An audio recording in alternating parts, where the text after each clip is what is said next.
तो यूसीसी का ड्राफ्ट तैयार, लेकिन विपक्ष की तकरार। उत्तराखंड जल्द ही पूरे देश में अब नजीर बनने वाला है। दरअसल उत्तराखंड में यूसीसी का ड्राफ्ट बनकर लगभग तैयार हो चुका है।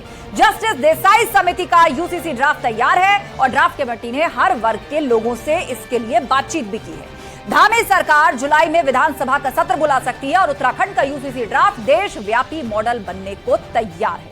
संविधान के आर्टिकल 44 में यूसीसी का जिक्र है, वहीं विपक्ष ने इसे बीजेपी का 2024 का एजेंडा करार दिया है। यूसीसी के खिलाफ धार्मिक स्वतंत्रता का हवाला दिया जा रहा है। तो सवाल वही, यूसीसी का ड्राफ्ट तैयार, फिर जारी है सियासी तकरार। पिता की विरासत में बेटियों के हक से आखिर ऐतराज क्यों? जब कानून एक समान तो क्यों हिंदू मुसलमान? शुरू करेंगे डिबेट, पहले रिपोर्ट देखिए।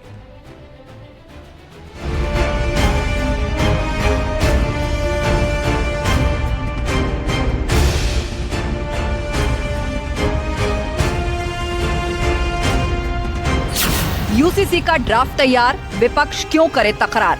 पूरी तरह से ड्राफ्ट तैयार हो रहा है, वो निश्चित रूप से अच्छा ड्राफ्ट आएगा और भारत के संविधान की मूल भावना धारा 44 का जो प्रावधान किया गया है उसके भावनाओं के अंतर्गत ही सभी वर्गों की राय लेकर वो ड्राफ्ट तैयार होगा। देवभूमि में कानून गहरा, लिव इन पर होगा पहरा। उत्तराखंड की देवतुल्य जनता ने भी हमको इसमें अपना समर्थन दिया, अपना आशीर्वाद दिया और पूरा मैंडेट दिया और हमको सेवा करने का अवसर दिया और उन्होंने ही एक तरह से हमको कहा कि आप आगे बढ़िए, यूसीसी उत्तराखंड में लागू करिए, तो हम उस दिशा में आगे बढ़ गए। हमारी जो सामाजिक मान्यता है उसके अनुसार पेरेंट्स को यदि पता हो तो ये जो है एक गारंटी भी रहती है कि वो रिलेशनशिप ज्यादा लंबी चलेगी।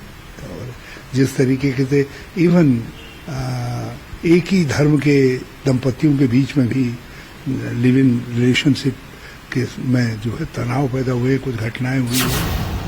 पिता की जायदाद पर बेटे बेटियों का हक बराबर। हमारी जो बेटियां हैं उनका पति और पिता की संपत्ति में कैसे हक होगा?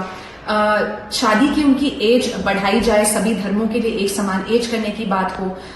लिव इन रिलेशनशिप जो आज के समय का फिनोमेना है, उसमें अगर कोई लड़का और लड़की है तो उस केस में कैसे उनके इंटरेस्ट को प्रोटेक्ट किया जाएगा, ये बात हो। एक देश समान अधिकार, लव जिहाद पर प्रहार। जो फैसला यहाँ के उलमा मुफ्तियान करेंगे उसको हम मानेंगे।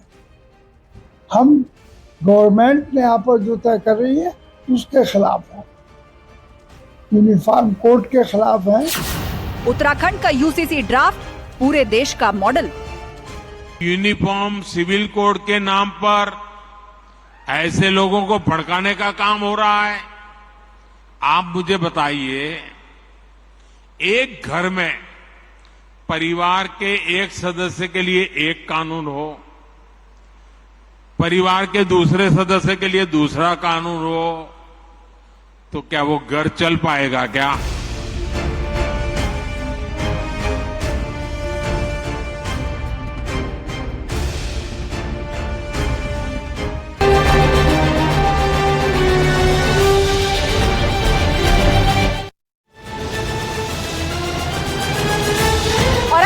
महाबहस के 3 राउंड के सवाल का एक एक करके आपको दिखाते हैं कि आज क्या सवाल बहस के माध्यम से हम उठाने जा रहे हैं। यूसीसी का ड्राफ्ट तैयार, विपक्ष करे तकरार। आखिर इस तकरार की क्या आवश्यकता है और उसके पास कोई फैक्ट, कोई तथ्य है जिसके चलते वो यूसीसी का विरोध कर रहे हैं?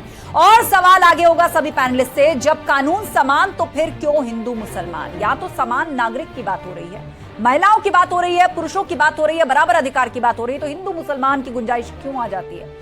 सवाल नंबर 3 हम पूछेंगे, विरासत में बेटियों के हक से आखिर ऐतराज क्यों? यूसीसी के तहत तो महिलाओं को, बेटियों को और अधिकार मिलने जा रहे हैं। पिता की संपत्ति में बेटे के साथ यदि बेटी का भी अधिकार हो तो इसमें क्या हर्ज है? यूसीसी इसी का ही तो प्रावधान दे रहा है। चर्चा के लिए हमारे साथ गेस्ट पैनल जुड़ चुका है। सूर्यकांत धस्माना जी है, प्रवक्ता कांग्रेस, नाहिद लारी जी हैं, प्रवक्ता समाजवादी पार्टी, और मेहरुद्दीन रंगरेज जी जुड़ गए हैं, मुस्लिम स्कॉलर। थोड़ी देर में हमारे साथ महंत राजू दास ज्वाइन करेंगे, हिंदू धर्मगुरु, और नेहा जोशी हमें ज्वाइन करेंगी, बीजेपी की प्रवक्ता। लेकिन डिबेट की शुरुआत करते हैं और सवाल सबसे पहले सूर्यकांत धस्माना जी आपसे यही सवाल हम नाहिद लारी जी से भी करेंगे कि यूसीसी का ड्राफ्ट तैयार है तो विपक्ष को आखिर किस बात पर ऐतराज और क्यों ये सियासी तकरार?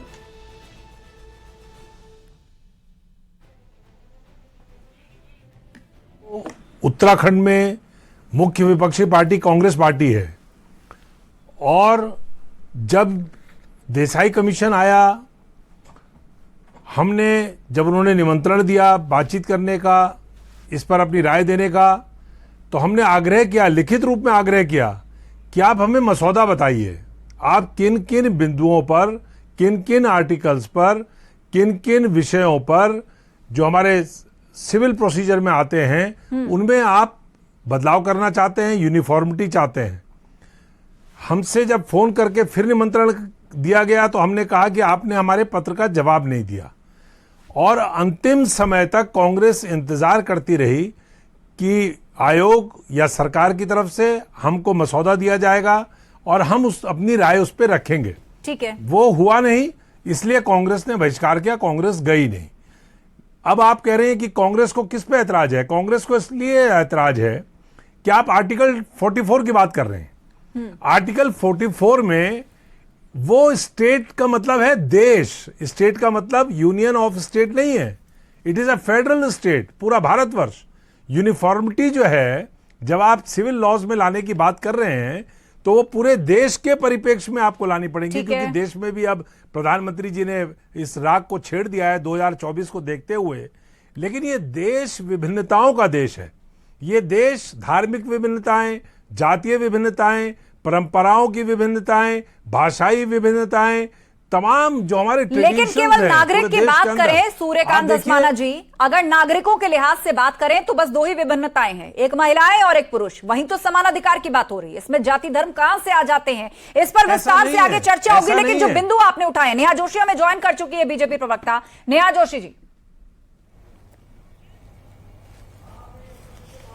जी नमस्कार जी। मैं अभी बहुत ध्यान से सुन रही थी धस्माना जी की बात को। देखिए, भारतीय जनता पार्टी की सरकार ने पूरी कोशिश करी कि एक संवैधानिक प्रक्रिया और सबसे राय लेकर ये जो यूसीसी की मांग है, जो देश में समय पर उठती रही है, उत्तराखंड इसमें अग्रणी भूमिका आज निभा रहा है। ये जो कमेटी बनी, इसने 143 जगहों पर बैठक करी, अलग अलग स्टेक होल्डर्स के साथ बैठे, सब धर्म, हर समुदाय के लोगों के साथ चर्चा हुई। लेकिन कांग्रेस की ये शिकायत है कि समिति की अब तक हो चुकी है, ठीक से अटेंड नहीं किया। अपनी बात रखने के लिए फोरम तो बनाया, लेकिन इनवाइट नहीं किया।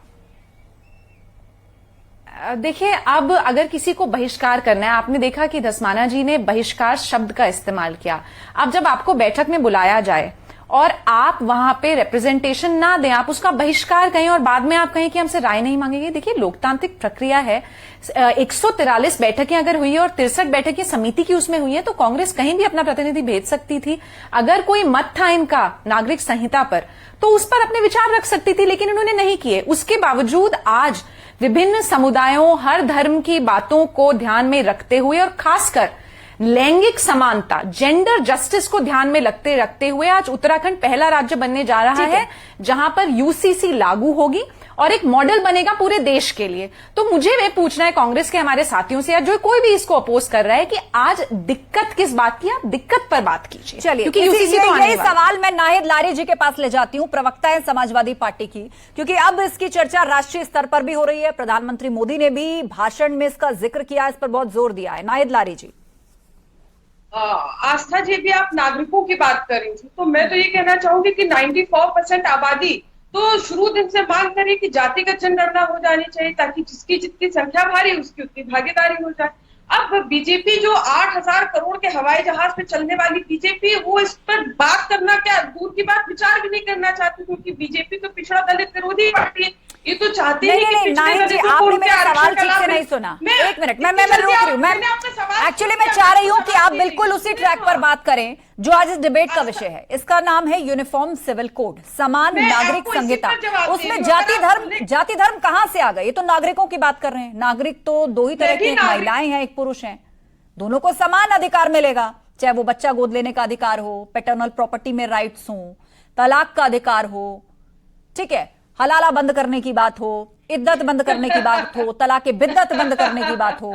हाँ, अब अगर आप बोलने का मौका देंगी तो मैं बोलूंगी, अन्यथा मैं फिर डिबेट छोड़ दूंगी। हाँ, बस जाति धर्म पे मत ले जाइएगा। एक महिला, आप भी एक महिला है, महिलाओं के नाते सोचकर तब जवाब दीजिएगा। नागरिक हूँ, मैं आपको मैं जो बताना चाह रही हूँ, अगर आप सुनना चाहती हैं तो सुन लेना था। मैं नहीं, मैं सुन रही हूँ, बस डेविएट ना हो, मुझे उसका ध्यान रखना है। बोलिए। नहीं, कोई डेविएट नहीं हो रहा है, कोई डेविएट नहीं हो रहा है। 94% आबादी का मांग है कि जातिगत जनगणना हो जाए। क्यों नहीं बीजेपी जातिगत जनगणना करा रही? इन्होंने तो सुप्रीम कोर्ट में हलफनामा दे के स्पष्ट कर दिया कि जातिगत जनगणना नहीं कराएंगे। तो बीजेपी को आपके माध्यम से कहना चाहती हूँ कि पीडी यानी पिछड़े दलित अल्पसंख्यक ने ठाना है कि एनडीए यानी नट, डकैत और अहंकारी दल बीजेपी जो बेईमान है, बीजेपी का मतलब बेईमान, जगलर और पाखंडियों की पार्टी, इनका पूर्ण रूप से सफाया करना है।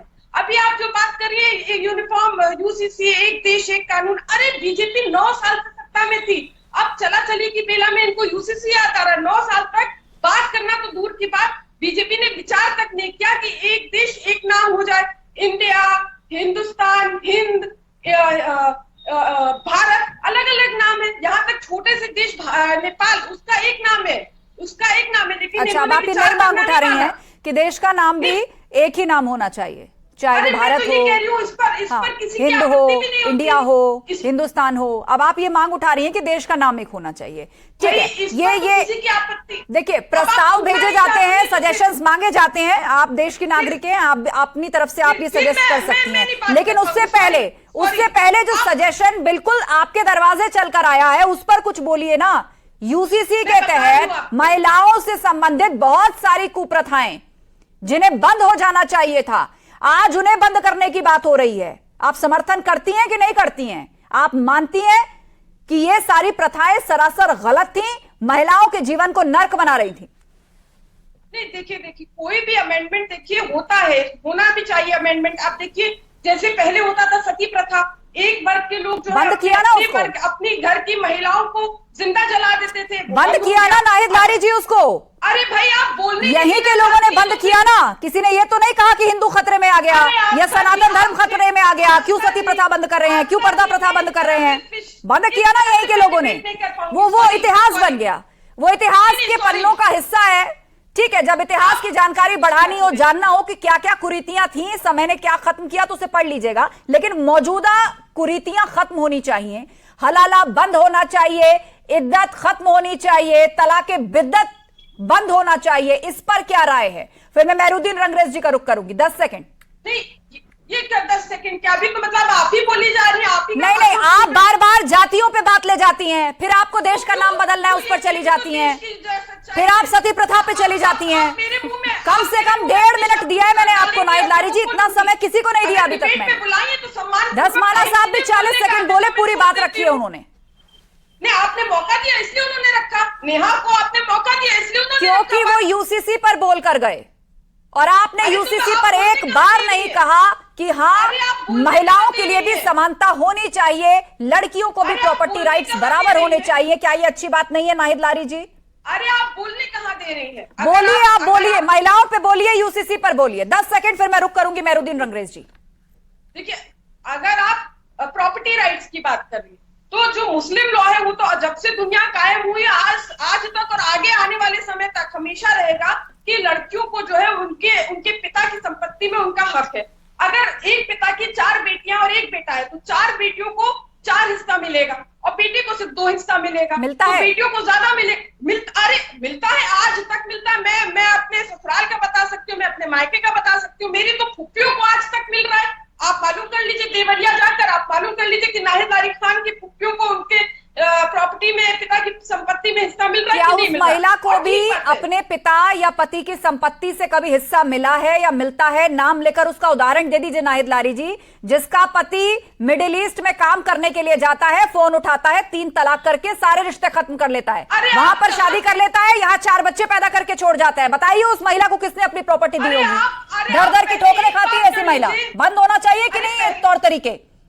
अरे पहले आप एक बात कर लीजिए आस्था जी, आज तो मैं रिग्रेट कर रही हूँ आपके डिबेट पे आने से। बहुत ही मुझे अपमानित आप अगर सही तर्क रखेंगे नाहिद लारी जी तो करोड़ों दर्शक आपको सुनेंगे, लेकिन आप हास्यास्पद बात कर रही हैं और वो अपने आप में बहुत गंभीर है। हास्यास्पद बात है? कौन सी हास्यास्पद बात है? अरे आप अपना उदाहरण दे रही हैं कि आपको प्रॉपर्टी में राइट मिला है, ठीक है, लेकिन आप ये बताइए क्या गांव में बैठी हुई सभी महिलाओं को, या जो उदाहरण मैंने आपको दिया, सबको मिलता है क्या प्रॉपर्टी? हिंदू धर्म में अमेंडमेंट हुआ और 3 तलाक देके छोड़ देना ठीक है किसी को?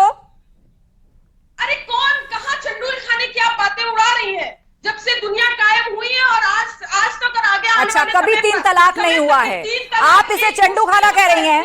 कभी 3 तलाक नहीं हुआ है। किसी ने लेटर में लिख के 3 शब्द तलाक के नहीं भेजे हैं। टेलीफोन उठाकर टेलीग्राम से 3 तलाक नहीं भेजा है। हलाला नहीं हुआ है। एक ही परिवार के अंदर एक महिला की कितनी बार शादियां करा दी जाती हैं। आपको इस जाति के खिलाफ आवाज मुखर करनी चाहिए नाहिद लारी जी। आप अपने आप को भाग्यशाली समझिए कि आज देश में इसकी बात हो रही है। इस राजनीतिक इच्छा शक्ति की तारीफ होनी चाहिए कि बिना वोट बैंक की परवाह किए गए ऐसे विषयों पर आज हाथ रखा जा रहा है, उसे हमेशा हमेशा के लिए समाधान की तरफ ले जाया जा रहा है। और अगर आपकी कोई सजेशन है तो आप खुले दिल से सामने रखिए, लेकिन ऐसी चीजों को खारिज करके आप आने वाली पीढ़ियों को क्या देना चाह रही हैं? ठीक है, मेहरुद्दीन रंगरेज हमारे बीच में है, वो काफी देर से इंतजार कर रहे हैं। मेहरुद्दीन रंगरेज जी, मैं ये डिबेट छोड़ रही हूँ आस्था जी। मेहरुद्दीन रंगरेज जी, आप असल मुद्दों से भाग रही हैं, आपके पास तर्क नहीं है तो आप डिबेट छोड़कर जा रही है। नाहिद लारी जी, उम्मीद थी कि आप महिलाओं के साथ खड़ी होंगी। मेहरुद्दीन रंगरेज जी, कोई इलाज नहीं है। जी मैडम बोलिए। हाँ, आपका जवाब। सियासत क्यों हो रही है यूसीसी के मुद्दे पर? यहां तो महिलाओं के अधिकारों की बात हो रही है। देखिए मैडम, बात हुई थी कि क्या नाम है 2 करोड़ रोजगार की, महंगाई की, बेरोजगारी की, इन सब पे तो जो है भाजपा कोई स्टैंड नहीं ले रही, यूसीसी पे स्टैंड ले रही है। दूसरा, जो उत्तराखंड में जो कमेटी बनी थी और कमेटी ने क्या विपक्षी पार्टियों को बुलाकर उनसे राय मशवरा किया? क्या सभी धर्मों के लोगों के जो एक्सपर्ट हैं, क्या उन्हें बुलाया, उनसे बातचीत की कि क्या अमेंडमेंट होने चाहिए, नहीं होने चाहिए? इसका जवाब तो आपकी बीजेपी की प्रवक्ता देंगी। मगर मैं बार बार कह रहा हूं, जैसे 15 लाख रुपए का एक जुमला था, ऐसे ही ये जुमला है जिसके कारण ये 2024 को जीतना चाहते हैं चुनाव जीतने के लिए नया प्रोपेगेंडा है। जब आरएसएस ने कह दिया कि ना तो मोदी मैजिक है, मैजिक खत्म हो चुका है, और हिंदुत्व की जो आइडियोलॉजी है वो खत्म हो चुकी है। आरएसएस ने कह दिया कि मोदी मैजिक खत्म हो चुका है। ये बयान किसने दिया, कब आया ये? बजरंग बली ने आशीर्वाद कर्नाटक में कांग्रेस को दे दिया है। तो ये जागी हुई आंखों से देखा ना आपने कि आरएसएस ने कहा कि मोदी मैजिक खत्म हो गया है। कब हुआ ये मेहरुद्दीन जी? क्या नहीं, आपने आरएसएस का नाम लेके कहा कि आरएसएस ने कहा है कि मोदी मैजिक खत्म हो गया है, तो मैंने आपसे पूछा है कि जागी हुई आंखों से ही देखा था ना आपने, कब हुआ, किसने कहा, कैसे हुआ? अरे मैडम, अभी 2-3 दिन पहले का बयान है, शायद आपको नॉलेज नहीं है। आप अपनी रिसर्च जो आपकी टीम है उससे बोलिए। आरएसएस ने कहा है कि मोदी मैजिक खत्म हो गया है। आप उनसे पूछिए। दूसरी तरफ चुनाव की तैयारियां चल रही हैं, बैठ के चल रही है आरएसएस की। ठीक है, नेहा जोशी जी। आस्था जी, सबसे पहले तो एक बहन हमारी समाजवादी पार्टी से बोल रही थी, उनके पार्टी के एमपी हैं शफीकुर रहमान बर्क, जिन्होंने एक बयान दिया कि अगर यूसीसी लागू होता है तो इस देश का मुस्लिम समाज बिल्कुल एक साथ आकर उसके विरोध में खड़ा हो जाएगा। मेरे ख्याल से उन्होंने डिबेट छोड़ दिया क्योंकि उनके पास कोई तर्क नहीं था। और एक महिला होते हुए आज आपने जब उनसे महिला अधिकारों की बात करी तो वो कोई जवाब आपको नहीं दे पाई, वो कोई तर्क नहीं दे पाई, क्योंकि अगर आप सब लोगों को साथ में लेकर चलना चाहते हैं, और जो आपने कहा कि 2 ही भेद हैं, पुरुष है, महिला है इस समाज में, यहां किसी धर्म की बात नहीं हो रही है, किसी फेथ की बात नहीं हो रही है, और एक दंड संहिता जब जिस देश में है वहां समान नागरिक संहिता बहुत पहले आ जानी चाहिए थी। सुप्रीम कोर्ट ने 1985 में, 1995 में, 2003 में, 2019 में कई बार इसके ऊपर टिप्पणी की है। आर्टिकल 44 ऑफ द कॉन्स्टिट्यूशन, हमारे जो संविधान बनाने वाले थे बाबा साहब अंबेडकर की जो कल्पना थी इस देश के लिए, उसमें भी समान नागरिक संहिता थी। अगर इस देश में समान नागरिक संहिता आज तक नहीं आई है तो भारतीय जनता पार्टी कह रही है कि बहुत देर हुई है, लेकिन अगर देर हो गई है तो इसका मतलब ये नहीं है कि इसको और डिले करना है। आज एक प्रदेश ने इसमें लीड ली है, पुष्कर सिंह धामी जी के नेतृत्व में।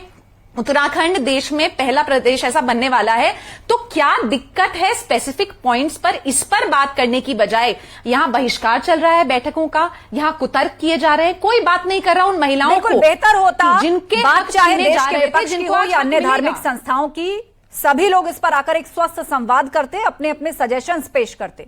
राजू दास जी हमें ज्वाइन कर चुके हैं। राजू दास जी, सियासत और हिंदू मुसलमान की गुंजाइश आपको दिख रही है क्या? समान नागरिकता कानून की बात यहां पर हो रही है, महिलाओं के लिए कुछ कुरीतियां खत्म हो जाएं उसकी बात हो रही है, उन्हें पुरुषों के बराबर हक मिल जाए इसकी बात हो रही है। ये तो सशक्तिकरण से जुड़ा हुआ मामला है, इसमें कहां हिंदू मुसलमान की गुंजाइश है?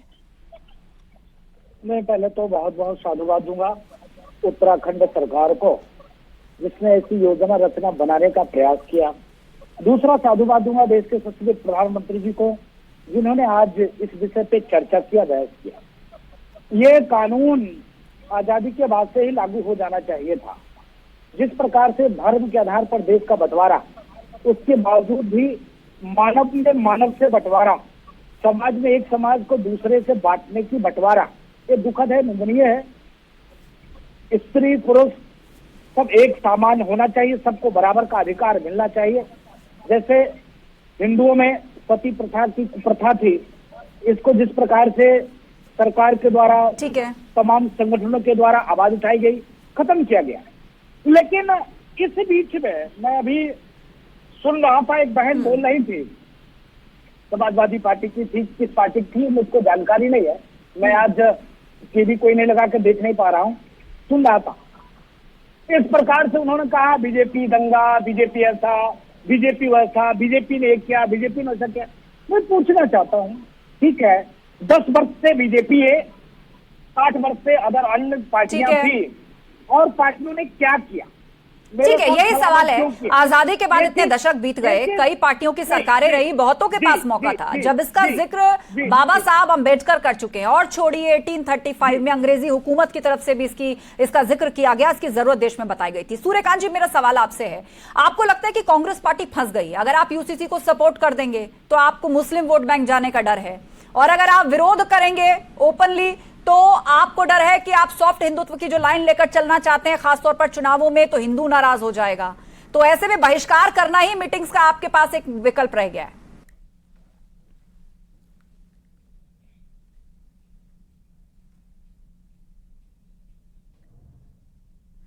चलिए, लगता है कनेक्शन चला गया है सूर्यकांत जी का। मेहरुद्दीन रंगरेज कुछ कहना चाह रहे थे। मेहरुद्दीन जी, आपकी बात। मैं कह रहा था मैडम, अगर ये यूसीसी बनता है ना मैडम, जो हिंदू फैमिली है, उनका जो टैक्स एग्जीबिशन है यूसीसी में, वो नहीं आ रहा सर, उन्हें वो मिलेगा ही नहीं।